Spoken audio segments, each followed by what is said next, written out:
சிரிக்கும் திங்கள். அழகு தமிழ் கவிதை கழகத்தின் காலை வணக்கம் உங்கள் அனைவருக்கும். நிலம் தன் மேனி மீது பச்சை நிறத்தாடை போர்த்தி கொண்டு சிரித்து கொண்டிருப்பதை போல் இந்த காட்சிகள். என்றும் நிலங்கள் தன் வளத்தை ஒருபொழுதும் குறைத்து கொள்வதில்லை. அதில் இருந்து வரும் உணவு தானியங்கள் மனிதன் வளத்தில் மாற்றங்கள் ஏற்படுத்த நினைப்பதில்லை. நாளைய தலைமுறைக்கும் இது எடுத்துக்காட்டாக அமையும்.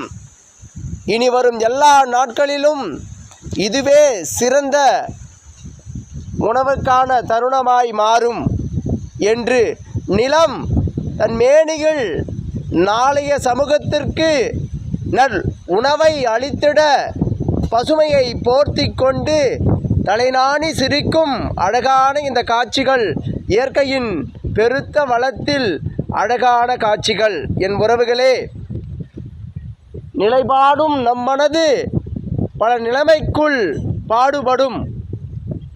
இருந்தாலும் ஒரு பொழுது நம் சிந்தனைக்குள் மாற்றிடும் பொழுதாக அமைய வேண்டும் என்பதற்காக தான் இயற்கை சார்ந்த காட்சிகளை அழகு தமிழ் கவிதை கழகம் இதுபோல் படம் பிடித்து வலைதளத்தின் வாயிலாக பிறரும் காணும் நிலை செய்து கொண்டிருக்கின்றது.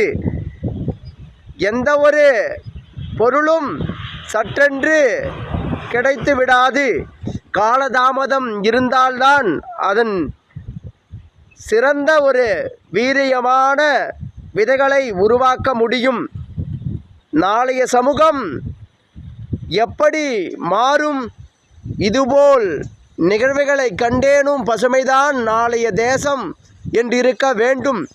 அதற்கு இன்று முதலேனும் நாம் பசுமையை நேசிக்க தொடங்கி வருங்காலம் எப்பொழுதும் இதுபோல் அழகான பசுமையான காலங்கள் இருத்தல் வேண்டும் என்பதற்காக அனைவரும் சிறிதேனும் விவசாயிகளை ஆதரித்து அவர்கள் எந்த ஒரு கடினமான சூழ்நிலைகளில் இதுபோல் விவசாயம் செய்து கொண்டிருக்கின்றார்கள்.